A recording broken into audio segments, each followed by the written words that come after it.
ஊழியன்றது ஒரு ஜோக் இல்ல, ஒரு லெஷர் போட் இல்ல, மற்றவங்க பாரத்தை சுமக்கிற இடம். இது ஒரு கிறிஸ்தவள் அவர்கள் வேலை ஸ்தலத்தில் இருக்கும் போது எல்லாரும் அவர்களை பார்த்து கொண்டிருக்கிறார்கள். தவறு செய்யும் போது அங்கே நாம் அல்ல, கர்த்தருடைய நாமம் தூஷிக்கப்படுகிறது.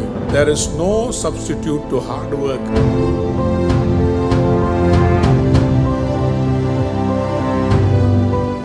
1 தீமோத்தேயு 6ஆம் அதிகாரம் 1ஆம் வசனத்திற்கு நம்முடைய வேதத்தை திருப்பிக் கொள்ளுவோம். 1 தீமோத்தேயு 6ஆம் அதிகாரம் 1வது வசனம். தேவனுடைய நாமமும் உபதேசமும் தூஷிக்கப்படாதபடிக்கு அடிமைத்தன நுகத்திற்கு உட்பட்டிருக்கிற வேலைக்காரர் யாவரும் தங்கள் எஜமான்களை எல்லா கணத்திற்கும் பாத்திரர் என்று எண்ணிக்கொள்ள கடவர்கள். All who are under the yoke of slavery should consider the masters worthy of full respect, so that God's name and our teaching may not be slandered. 2ஆம் வசனம்.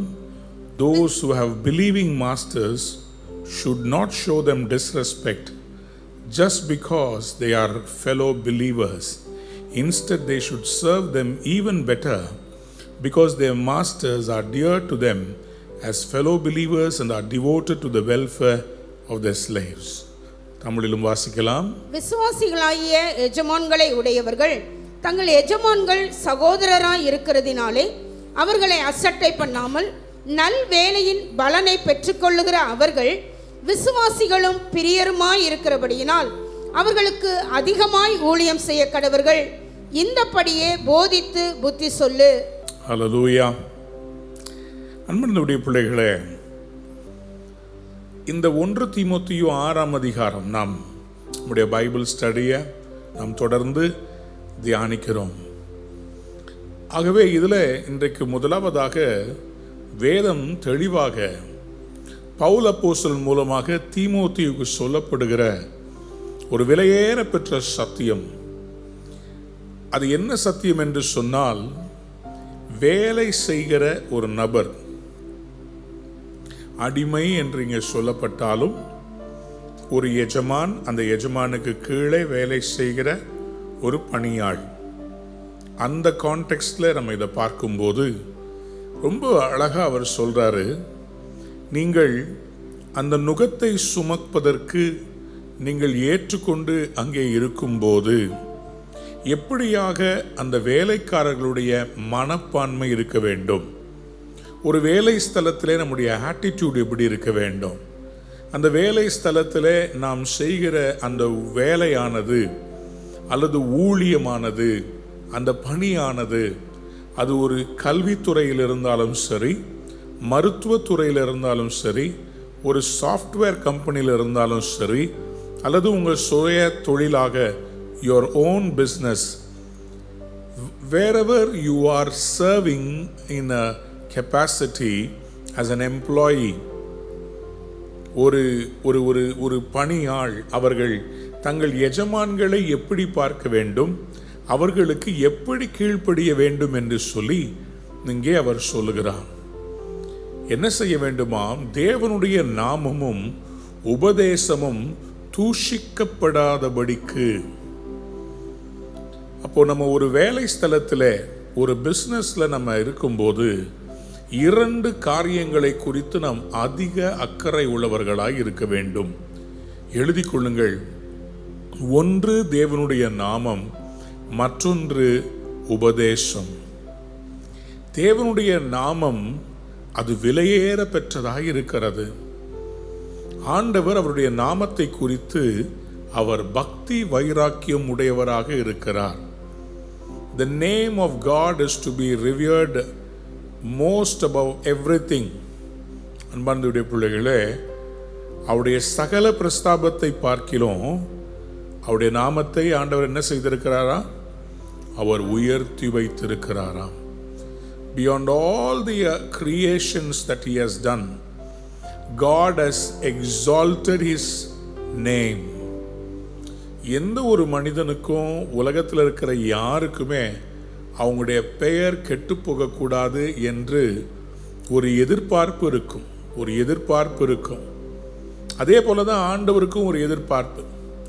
சங்கீதம் 138 2ஆம் வசனம் இப்படியாக சொல்லுகிறது, உமது பரிசுத்த ஆலயத்திற்கு நேராக நான் பணிந்து, உமது பரிசுத்த ஆலயத்துக்கு நேராக நான் பணிந்து, உமது கிருபையின் நிமித்தமும் உமது உண்மையின் நிமித்தமும் உமது நாமத்தை துதிப்பேன். உமது நாமத்தை நான் துதிப்பேன். உமது சகல பிரஸ்தாபத்தை பார்க்கிலும், உம்முடைய சகல பிரஸ்தாபத்தை பார்க்கிலும் உமது வார்த்தையை நீர் மகிமைப்படுத்தி இருக்கிறீர். உமது வார்த்தையை நீர் மகிமைப்படுத்தி இருக்கிறீர். அவருடைய வார்த்தையை அவர் மகிமைப்படுத்தி இருக்கிறார். அன்பான தேவனுடைய பிள்ளைகளே, அவருக்கு அவருடைய வார்த்தை முக்கியம், அவருடைய நாமம் முக்கியம். அவருடைய நாமம் முக்கியம். எல்லா நாமத்திற்கும் மேலான நாமம் அவருடைய நாமம். ரோமர் 2ஆம் அதிகாரம் 24ஆம் வசனத்தை வாசித்து பார்க்கும்போது, ரோமர் 2:24 எழுதியிருக்கிறபடி, as it is written, தேவனுடைய நாமம் புறஜாதிகளுக்குள்ளே உங்கள் மூலமாய் தூஷிக்கப்படுகிறதே. இங்கே விவித வேதனையோடு கூட அவர் எழுதுகிறார், God's name is blasphemed among the Gentiles because of you. அன்பான தேவ பிள்ளைகளே, ஒரு தேவனுக்கு பயப்படுகிற ஒரு மனிதன் அல்லது ஒரு கிறிஸ்தவள் அவர்கள் வேலை ஸ்தலத்தில் இருக்கும்போது எல்லாரும் அவர்களை பார்த்து கொண்டிருக்கிறார்கள். அப்போ நம்ம தவறு செய்யும் போது அங்கே நாம் அல்ல, கர்த்தருடைய நாமம் தூஷிக்கப்படுகிறது. என்ன இவங்க கிறிஸ்தவங்கன்ற பேர் வச்சிருக்கிறாங்க, ஆனால் இவங்கள்ட்ட உண்மை இல்லையே. என்ன இவங்க கிறிஸ்தவங்கன்னு சொல்றாங்க, ஆனால் மற்றவங்கள மாதிரி தானே நடந்துக்கிறாங்க. நம்முடைய வேலையில், நம்முடைய ஊழியத்தில் நாம் தேவனுடைய நாமம் தூஷிக்கப்படாதபடிக்கு நாம் நடப்போமாக. எத்தனை பேர் ஆமேன்னு சொல்ல விரும்புறீங்க? தேவனுடைய நாமம் தூஷிக்கப்படக்கூடாது. தேவனுடைய நாமம் ஒரு நாளும் தூஷிக்கப்படக்கூடாது. ஏனென்றால் அவருடைய நாமம் விலையேற பெற்ற நாமம்.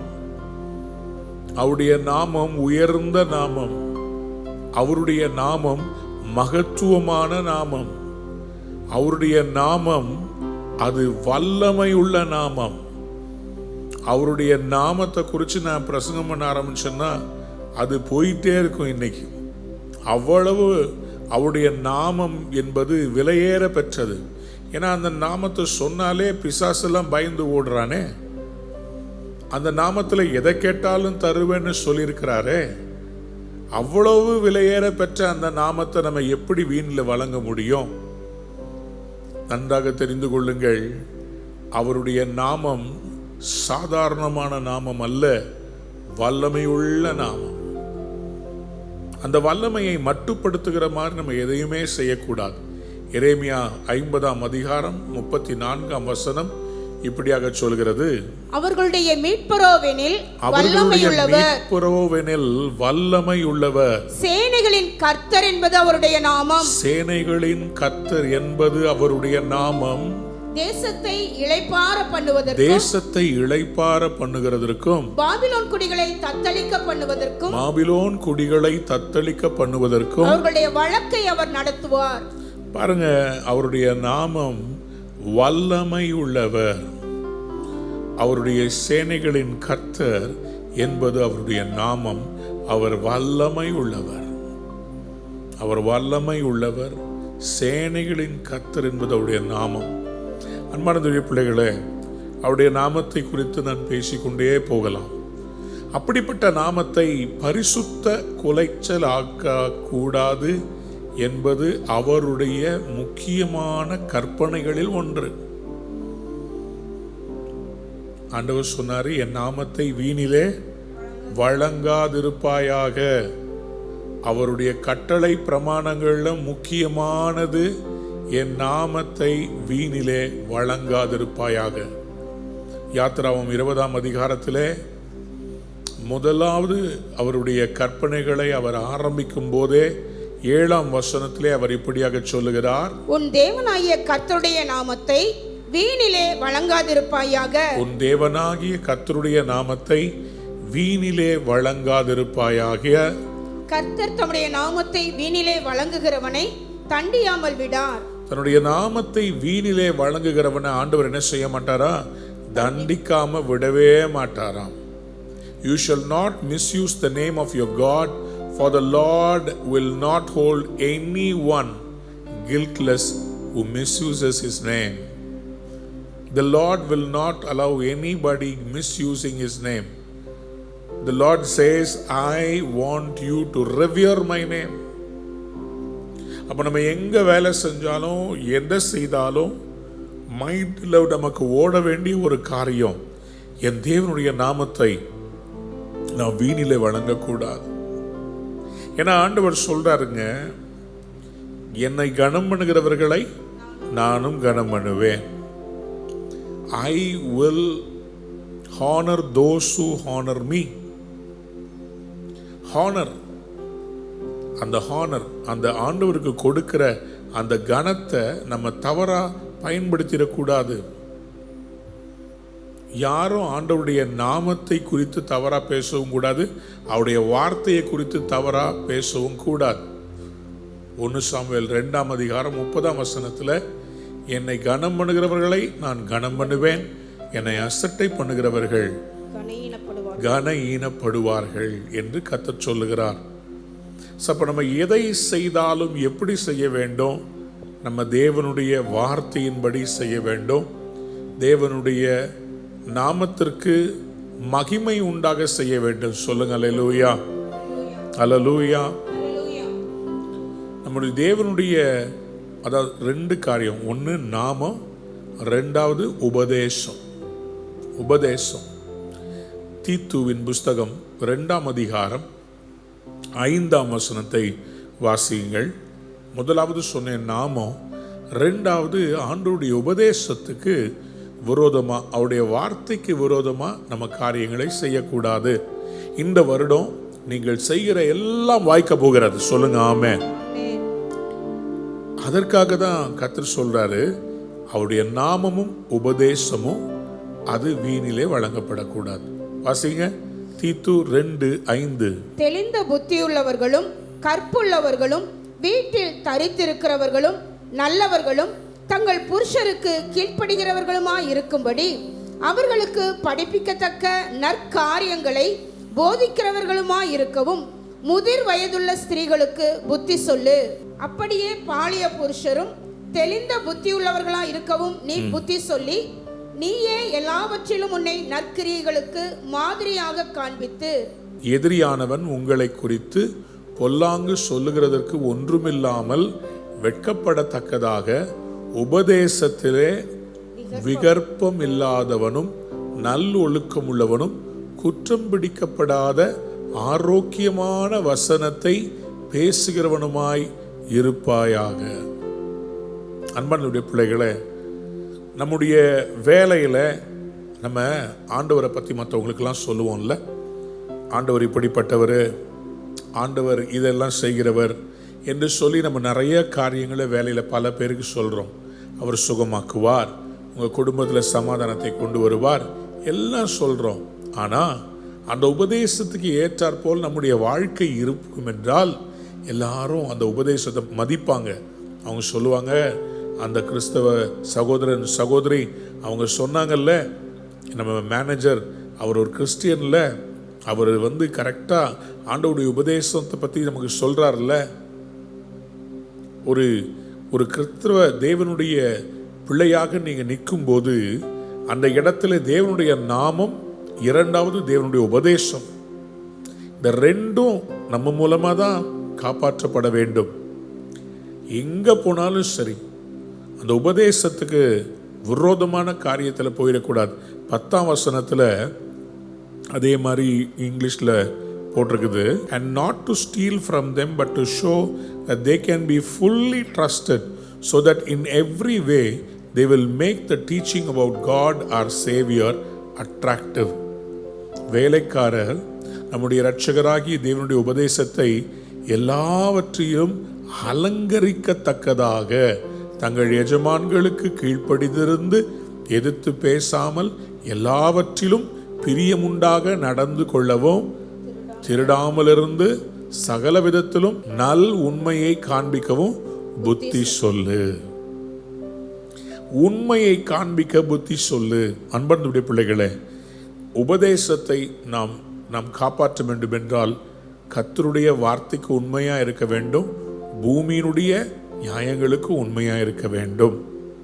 இது ஆண்டவர் ரொம்ப எதிர்பார்க்கிறார்.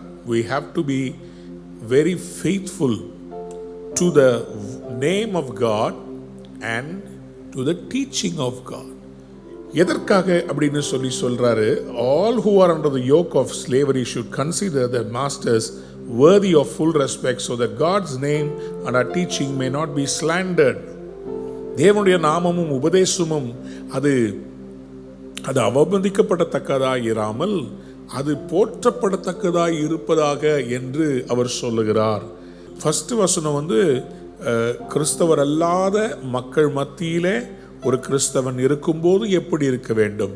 இரண்டாம் வசனத்தை பார்க்கும்போது விசுவாசிகளாகிய எஜமான்கள், அதாவது கடவுளுடைய பிள்ளைகளாய் இருக்கிற அல்லது கர்த்தருடைய நாமத்தை தரித்திருக்கிற எஜமான்கள், விசுவாசிகளாகிய எஜமான்களை உடையவர்கள் இரண்டாம் கேட்டகரி. இவங்களுக்கிட்ட நம்ம ஆண்டவரை பற்றி சொல்ல வேண்டிய அவசியம் இல்லை, அவங்களுக்கு ஆண்டவரை பற்றி தெரியும்.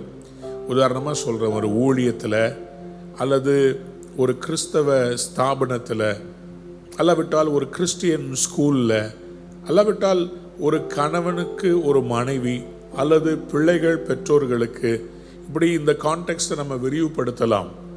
அதில் இவர் சொல்லுகிறார், விசுவாசிகளாகிய எஜமான்களை உடையவர்கள் தங்கள் எஜமான்கள் சகோதரராய் இருக்கிறதுனாலே அவர்களை அசட்டை பண்ணாமல். இப்போ சில இடங்களில் இப்படி நடந்துக்கோப்பா அப்படின்னு சொன்னா, எனக்கு பைபிள் எல்லாம் தெரியும், நீ எனக்கே சொல்லி தெரியா போப்பா அப்படின்னு சொல்லாம, விசுவாசிகளாகிய எஜமான்களை உடையவர்கள் அவர்கள் கிறிஸ்துவுக்குள் சகோதரராய் இருக்கிறதுனாலே அவர்களை அசட்டை பண்ணாமல் நல்வேலையின் பலனை பெற்றுக்கொள்ளுகிற அவர்கள் விசுவாசிகளும் பிரியருமாய் இருக்கிறபடியால், நல்வேலையின் பலனை பெற்றுக்கொள்ளுகிற, நல்ல வேலை செஞ்சா பலனை பெற்றுக்கொள்ள முடியும். சொல்லுங்க ஆமென், அல்லேலூயா. அநேக நேரங்களில் நம்ம நல்ல வேலை செஞ்சால் பலன் கிடைக்கும்ன்றதை யோசிக்க மாட்டேன்றோம். நமக்கு நான் வந்த வேலைக்கு எனக்கு பலன் வேண்டும். ஆனால் விசுவாசிகளாகிய எஜமான்கள் என்ன பண்ணுவாங்க, நல்ல வேலை செஞ்சால் பலன் கொடுக்குறேன்னு சொல்லுவாங்க. நிறைய பேருக்கு நம்ம ஒரு காரியத்தை புரிந்து கொள்ள வேண்டும். there is no substitute to hard work. யாராவது ஒரு ஆமேன் சொல்லுங்களேன். there is no substitute to hard work. நல் வேலையை செய்தால் அதனுடைய பலனை பெற்றுக்கொள்ளுவோம். அப்போ விசுவாசிகளாகிய எஜமான்களை உடையவர்கள் அவங்க என்ன பண்ணணுமா, தங்கள் எஜமான்கள் சகோதரராய் இருக்கிறதுனாலே அசட்டை பண்ணாமல் நல்வேலையின் பலனை பெற்றுக்கொள்கிற அவர்கள் விசுவாசிகளும் பிரியருமாய் இருக்கிறபடியால் அவர்களுக்கு அதிகமாய் ஊழியம் செய்ய கடவர்கள். ஒரு அவிசுவாசியாகிய எஜமான விட விசுவாசியாகிய எஜமான் உங்களுக்கு இருப்பார்னா அவருக்கு அதிகமா ஊழியம் செய்க. ஊழியன்றது ஒரு ஜோக் இல்லை, ஒரு லெஷர் போட் இல்லை, இந்த படகு குழாமில் சவாரி போவாங்க தெரியுமா, சுற்றி பார்க்கறதுக்காக போயிட்டு வருவாங்களே, அப்படிப்பட்டது அல்ல ஊழியம். மற்றவங்க பாரத்தை சுமக்கிற இடம், இரவும் பகலும் கர்த்தருடைய பிள்ளைகளுக்காக ஜனங்களுக்காக திறப்புல நிற்கிற ஒரு ஸ்தலம், தேசத்திற்காக வைராக்கியமாய் நிற்கிற ஸ்தலம். எல்லாரும் சொல்லல, சில பேர் அப்படி நினைச்சுக்கிறாங்க. வந்த உடனே கையில மயக்க கொடுத்துருவாங்க, வந்த உடனே நம்மளை எடுத்து பயன்படுத்திடுவாங்க அப்படின்னு சொல்லி நினைச்சுக்கிறாங்க. ஆனா ஆண்டவர் எப்படிப்பட்டவர் என்றால், ஆண்டவர் நம்மை ஊழியத்துல அவர் ஹார்ட் ஒர்க்குக்கு சப்ஸ்டியூட்டே கிடையாதுங்க. இந்த நல் உண்மையோட கூட ஆண்டவருக்கு ஊழியம் செய்தால் அதனுடைய பலனை அவர்கள் பெறுவார்களாம். they will get the reward. அதை புரிந்து கொண்டு அந்த வேலைக்காரர்கள் அந்த எஜமான்கள் யார் என்றால் அவர்கள் விசுவாசிகளும் பிரியருமாயிருக்கிறபடியால். முதலாவதாக அவர்கள் தேவனுக்கு பிரியமாயிருக்கிறார்கள். அவர்கள் தேவனை நம்புகிறவர்கள். என் எஜமான் கர்த்தரை தேடுகிற ஒரு மனிதர், நான் அவருக்கு துரோகம் பண்ணக்கூடாது, நான் அவரோடு இணைந்து தேவ நாமத்தை உயர்த்த வேண்டும். யாராவது ஒரு அல்லேலூயா சொல்றீங்களா? கிறிஸ்தவ ஸ்தாபனத்தில் வேலை செய்கிற அன்பு தேவ பிள்ளைகளே, இன்னும் அதிகமாய் நாம் ஊழியம் செய்வோம். உங்க ஸ்கூலை இந்த ஆண்டு பெஸ்ட் ஸ்கூலா மாத்தி காட்டணும். உங்க காலேஜ் அது பெஸ்ட் காலேஜா மாத்தி காண்பிக்கணும். உங்களுடைய அந்த ஆர்கனைசேஷன் பெஸ்ட் ஆர்கனைசேஷனா மாத்தி காண்பிக்கணும். காரணம் என்ன? உங்க எஜமான்கள் தேவனுக்கு பிரியமாய் இருக்கிறார்கள். அவர்கள் விசுவாசிகளா இருக்கிறாங்க. நாம் ஒருமித்து அவருடைய நாமத்தை உயர்த்துவோமாக. நமக்கு கர்த்தர் கொடுத்த ஒரு பெரிய ஆப்பர்ச்சுனிட்டி. நாம் ஒருமனப்பட்டு ஒருமித்து அவருடைய நாமத்தை நாம் உயர்த்த கடவோம்.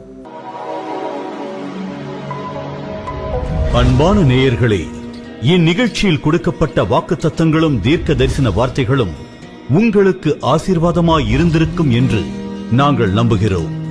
நீங்கள் பெற்ற ஆசீர்வாதங்களையும் ஜெப விண்ணப்பங்களையும் மற்றும் உங்கள் காணிக்கைகளையும் அனுப்ப வேண்டிய எங்கள் முகவரி: ரூவா ஊழியங்கள், எண் 82, ஜவஹர்லால் நேரு சாலை, சிம்ஸ் மருத்துவமனை எதிரில், வடபழனி, சென்னை 26. உங்கள் காணிக்கைகளை ஆன்லைன் மூலமாக எளிதாக செலுத்தலாம்.